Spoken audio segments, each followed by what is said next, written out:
Saint-Esprit, maintenant et toujours. Dans les siècles des siècles. Amen. Alléluia. Roi du ciel, consolateur, Esprit de vérité, toi qui es partout présent, toi qui emplis tout, trésor de grâce et donateur de vie, viens et demeure en nous. Purifie-nous de toute souillure et sauve nos âmes. Toi qui es bonté. Roi du ciel consolateur, Esprit de vérité, toi qui es partout présent, toi qui emplis tout, trésor de grâce et donateur de vie, viens et demeure en nous. Purifie-nous de toute souillure et sauve nos âmes. Toi qui es bonté. par ta croix, Seigneur, tu as détruit la mort. Tu as ouvert volontairement le paradis. Tu as changé en joie le deuil des saintes femmes. Et tu as donné l'ordre à tes apôtres de proclamer que tu es ressuscité, Christ Dieu, pour donner au monde la grâce du salut. Par ta croix, Seigneur, tu as détruit la mort. Tu as ouvert aux larrons le paradis.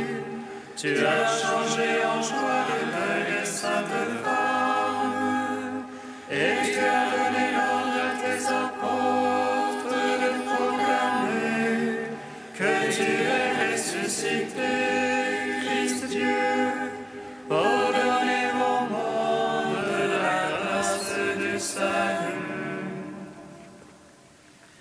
Par ta croix, Seigneur, tu as détruit la mort. Tu as ouvert aux larrons le paradis. Tu as changé en joie le deuil des saintes femmes.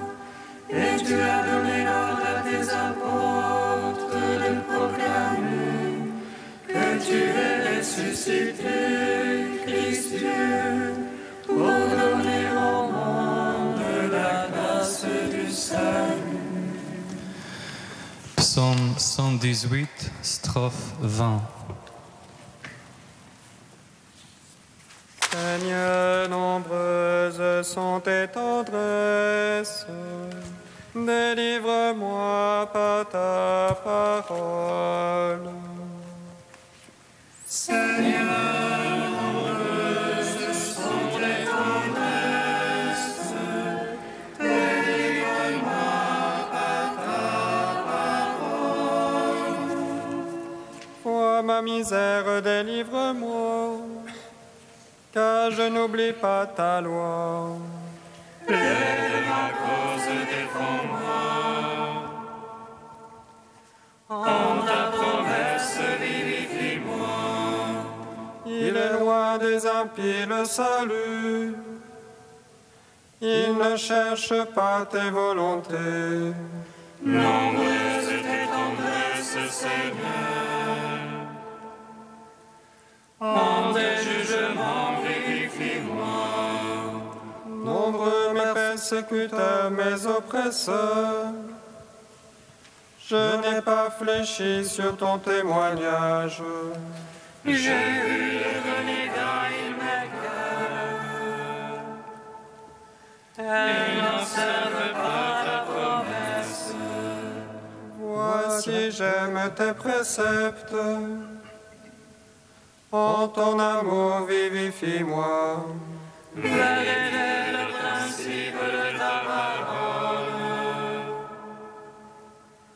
Par l'éternité des jugements. Gloire au Père, au Fils, au Saint-Esprit.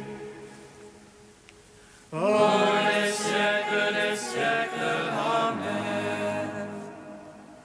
Seigneur, nombreuses sont les tendresses. Délivre-moi à ta parole. Psaume 2. J'ai fait une alliance avec mon serviteur. J'établirai son trône à jamais. J'ai fait une alliance avec mon serviteur. J'établirai son trône à jamais. Pourquoi ces nations en tumulte, ce vain grondement de peuple? Les rois de la terre se lèvent, les princes conspirent contre Dieu et son Christ. Allons, brisons leurs entraves, allons, faisons sauter le jour. Celui qui siège dans les cieux s'en amuse, le Seigneur les tourne en dérision. Puis dans sa colère il leur parle, dans sa fureur il les frappe d'épouvante. C'est moi qui ai sacré mon roi sur Sion, ma sainte montagne. Le Seigneur m'a dit, tu es mon fils, moi aujourd'hui je t'ai engendré. Demande et je te lègue les nations, je te soumets les lointains de la terre. Tu les briseras avec un sceptre de fer, et comme vase de potier les fracasseras. Maintenant, roi, comprenez, instruisez-vous, juges de la terre. Servez le Seigneur avec crainte, rendez-lui votre hommage en tremblant. Si l'on est en colère, vous péririez, d'un coup prend feu sa colère. Servez le Seigneur avec crainte, heureux qui s'abrite en lui. Gloire au Père, au Fils, au Saint-Esprit, pour les siècles des siècles. Amen. J'ai fait une alliance avec mon serviteur, j'établirai son trône à jamais. Psaume 6. Seigneur, ne me châtie point dans ta colère. Dieu ne me reprend point dans ta fureur. Pitié pour moi, Seigneur, je suis sans force. Guéris-moi, mes os sont bouleversés. Mon âme est toute bouleversée. Mais toi, Seigneur, jusque à quand? Reviens, Seigneur, délivre mon âme.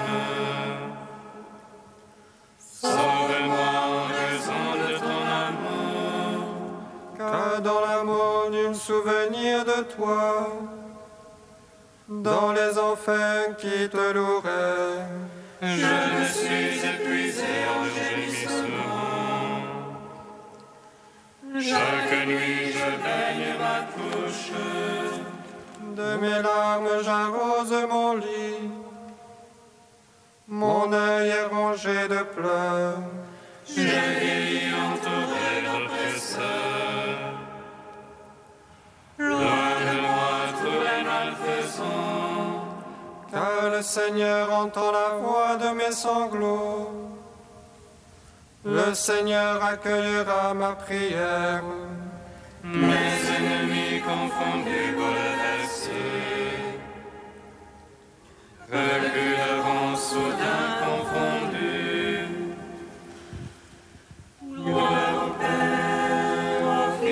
Saint-Esprit,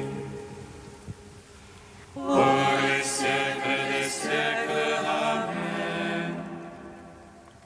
J'ai fait une alliance avec mon serviteur, j'établirai son trône à jamais. Cantique d'Isaïe 27, page 274. La vigne délicieuse, chantez-la, moi le Seigneur, j'en suis le gardien. À tout instant je l'arrose, de peur que ne tombe son feuillage. Nuit et jour je la garde, je n'éprouve plus de colère. Il y ait des bidons, je leur ferai la guerre, je les brûlerai toutes. Ou bien qu'on s'abrite en mon refuge, qu'on fasse la paix avec moi. Dans les jours à venir, Jacob poussera des rejetons. Il fleurira et remplira de fruits la face du monde. Ce jour-là, le Seigneur sera comme une couronne de gloire, un diadème splendide pour le reste de son peuple. Un esprit de justice pour celui qui siège au tribunal, et un esprit de vaillance pour celui qui lutte. Ainsi parle le Seigneur, voici que je pose en Sion une pierre témoin, angulaire, précieuse, fondamentale. Celui qui croit ne bronchera pas. Et je prendrai le droit comme mesure, et la justice comme niveau. Gloire au Père, au Fils, au Saint-Esprit, pour les siècles des siècles. Amen.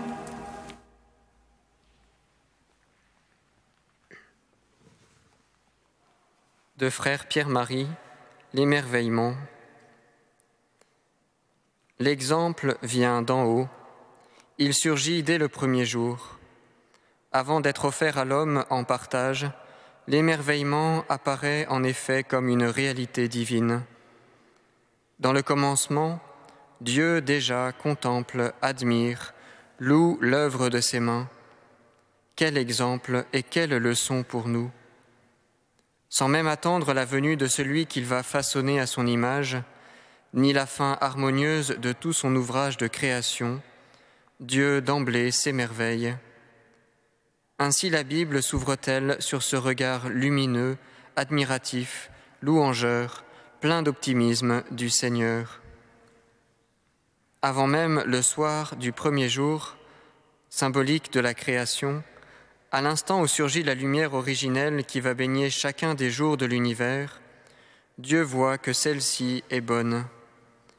Et manifestement, il s'en enthousiasme.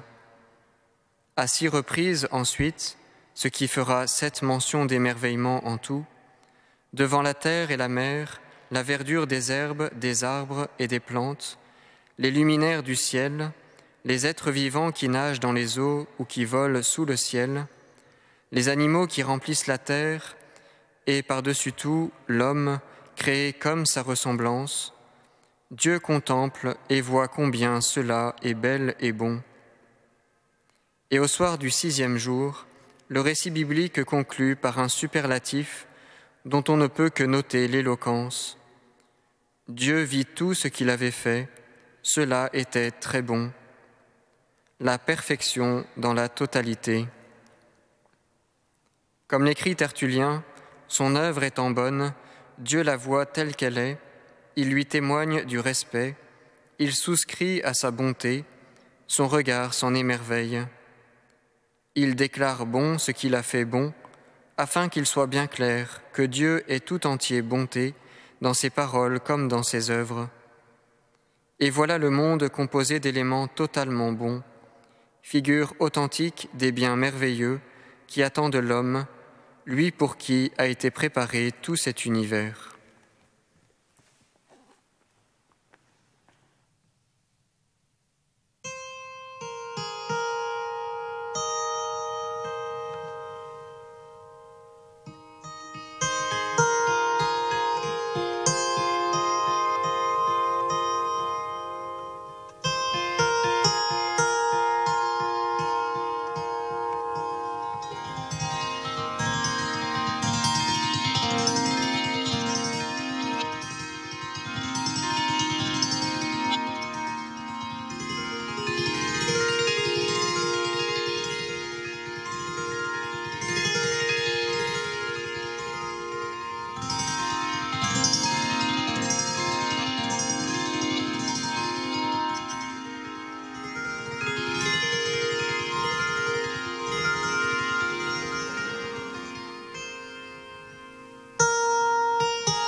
présence sur la terre des vivants. Seigneur, tu as sauvé mon âme de la mort. Je marche en ta présence sur la terre des vivants. La fille de Pharaon le traita comme son propre fils. Elle lui donna le nom de Moïse en disant « Je l'ai tiré des eaux ». Seigneur, tu as sauvé mon âme de la mort. Je marche en ta présence sur la terre des vivants.